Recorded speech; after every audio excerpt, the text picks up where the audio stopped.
Sean Astin. Let's go over.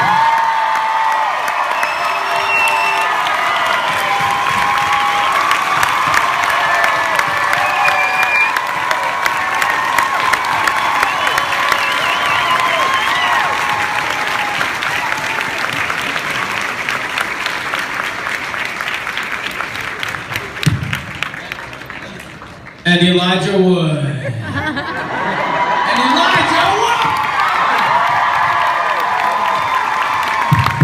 Oh yeah, this is on now. Woo! You didn't wait for your thing. I was confused. Okay. Somebody said that they made me say my name and then I didn't know what to do, and I was in that precipice where I was like, I don't know what to do. I was confused and I thought maybe they see me already, and it was so ungraceful. I apologize. Doesn't go for a joke. Oh, very clever.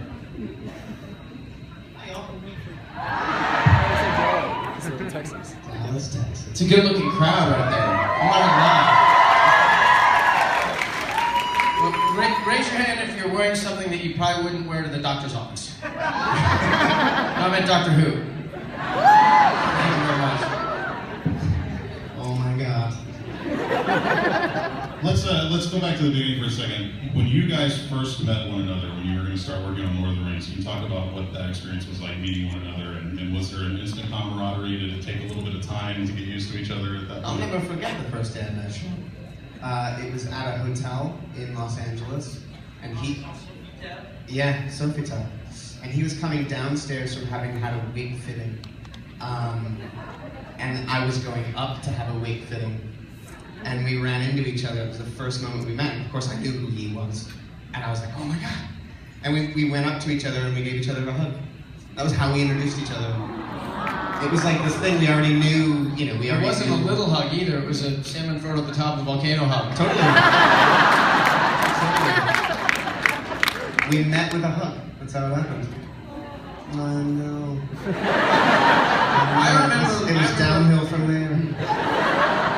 I remember putting my hands on Elijah's shoulders in a very, big brotherly way and saying, "Are you ready for this?" And he goes, "Yeah, I'm ready." And as it turned out, he was. Been slightly naive of me.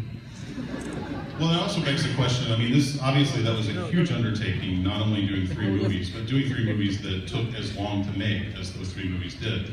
Was that a little bit daunting at first, knowing that you were going to be dedicating your lives for such a long period of time to this one project? Yeah, I think it was different for both of us, to a certain degree. Yes, it was unlike anything that either of us or anyone else who made the films had ever experienced before. For Sean, he was taking his family over, so it was a really different, he was leaving home, his family's home for that length of time. I was traveling to New Zealand, going to live there as, a young man on my own for the first time. I'd never lived away from home. So there were those kind of personal elements of it that were sort of unprecedented. But there was also this thing of standing on the precipice of something that no one had ever kind of done before. And there's only so much that you can sort of intellectualize that. At the end of the day, we were also going to make a film, so the process of it was quite similar to any other films. It's just that we were there for 16 months. But it did feel special. It felt like the beginning of an adventure. I think we all felt like we would know each other for the rest of our lives. Was it 18 months? Oh, we can tack on 2 extra months. That's true. Was that 18? Guys, August to December. No, that's 4 months. The following December. 16 months. 16 months. I was correct, Elijah, but incorrectly. Well, listen, I could talk to you guys all day. I want to make this about the audience. Let's start off with some audience questions. We'll start right here, then we'll go here, and then we'll go back and forth. So we'll start right here. What's your question? Thank you for coming, and this is actually for both of you. Considering the span of roles that you've done, over here. Considering the span of roles you've done from When the Bumblebee Flies Anyway to Toy Soldiers, Goonies, all of that, is there any role or group of roles that you felt defined you as an actor? That's a good question. I've stumbled onto a good question. I love the way you ask that. When people ask you about your favorites, it's so hard. My daughter now, my youngest daughter, Isabella, will just look at you and say, I don't do favorites. Like, what's your favorite color? I'm not gonna, what, the rest of the colors aren't all right? Like, well, you know.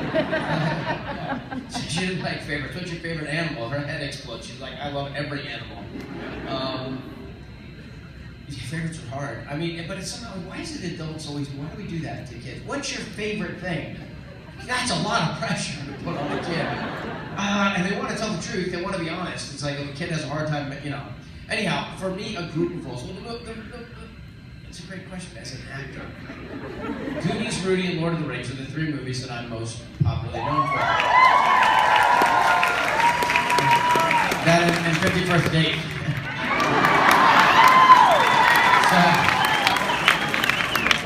Oh, that's crazy. You were hilarious. That was funny, yeah. Okay.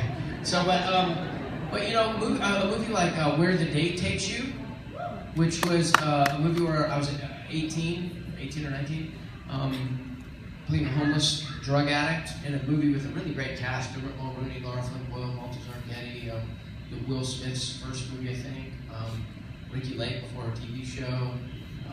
Steve Tobolowsky. It was really, for a movie that cost 2 cents to make, it was really good. And I had never done anything like that, where I went so far against myself, and, you know, playing a drug addict and tweaking and snorting, you know, drugs and stuff. It was, and in the end, I overdosed on heroin on a toilet in Kyle MacLachlan's bathroom. You know, it was like, my daughter saw it the other day, and she was inconsolable, sobbing, inconsolable. You know, and now won't let me talk about, you know, like doesn't want to. I don't know, so it's hard. But so that I don't want you to talk about drugs. She's not really into drugs that much, but but no, she doesn't want to talk about me dying. So like immortality became real to her. Yeah, she doesn't. But in movies. Like she can picture, you know, old folks home, and that's gonna. She teases us about that, what she's gonna do for us, not do for us. Depending on this is Allie. No, this is Allie. Yeah. Well, they're really all like that, but Allie's the one who was so affected by it. But anyhow, but that movie defined me, my acting for me, maybe not for everybody else, but knowing that you could go there, that you could go so far away from yourself, and that at a certain point it became really satisfying, really fun and intense and hard, and somehow that the difficulty of it was synonymous with the accomplishment, so that you just want to keep pushing yourself more and more and more. That's one. I could go on with. I mean, a lot of times people want to know about emotions in movies, so I sort of can chart my relationship to being emotional on camera or in movies and stories, and that takes a while. I'm ready to talk. So it's your turn. That's a very good question. I would say that the Ice Storm was really, it's a really beautiful film. Yeah. That film, for me as an actor, you know, I started as a child, so I was 8 years old when I started working, and that film feels like it was a turning point for me in the way that I approached what I did, the sort of wealth of influence that I was able to see from all these incredible actors who were in the film with me, and it sort of taught me a new process, and also the material was unlike anything I'd worked on, and it was dark and human and had a lot of vulnerable characters, and I don't know, it felt like a real turning point for me, and it's a place that I don't know if it defines me as an actor. I think it's a very difficult thing to pinpoint, but it felt very special, and I still hold it in that regard. There's a scene in that movie where you talk about the bathroom on a molecular level, and it becomes a part of you, so it's like your ego. Yeah. And I can never go into a restroom ever the same way. Yeah. Don't watch that scene. All right, let's go right over here. Hello. It's great to see you guys. My question is, for both of you. When you were filming The Lord of the Rings, what was your favorite part of the Favorite filming? again, there it is. On. What about a part that made you the most emotional? How about That's that? a good question. I like that. There's a scene towards the end of Return of the King where the hobbits effectively say goodbye to Frodo at the ship, the Grey Havens.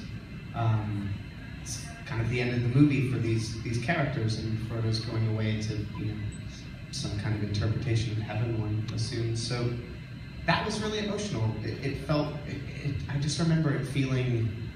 Even though we weren't close to finishing the film, it was maybe midway through that we shot that scene, but we'd all become very close. And so the notion of saying goodbye to each other felt significant and real. And that was a pretty emotionally charged moment, I think, for all four of us. There's a moment in front of the Black Gates where we slid down these shale rocks. And their soldiers are getting close to us. We're hiding under the elven cloaks, which is the first time I realized that they were sort of trained like camouflage. And at a certain point, Gollum comes up and he grabs us. He grabs me, and Andy Serkis grabbed like the hood and my wig hair and pulled me back and ripped the wig off. That was one of the most painful moments.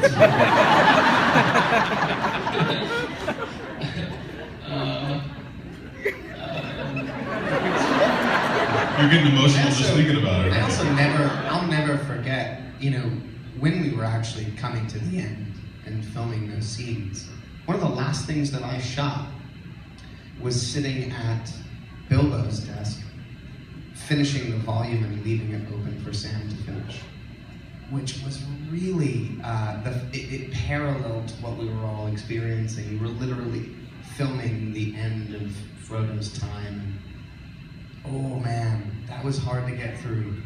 And everybody was crying, because it echoed what everybody was feeling, that our own journey together was coming to an end, and in some ways we were filming a sort of literal expression of that, which was a little too much to handle.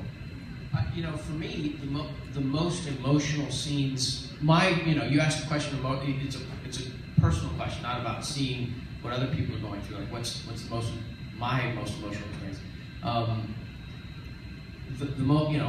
Frodo and Sam on the side of Mount Doom, or in the Osgiliath ruins when there's that great speech that was written after the 9/11 to sort of put it's like the great tales, Mr. Frodo, the ones that really matter, folklore stories, that one.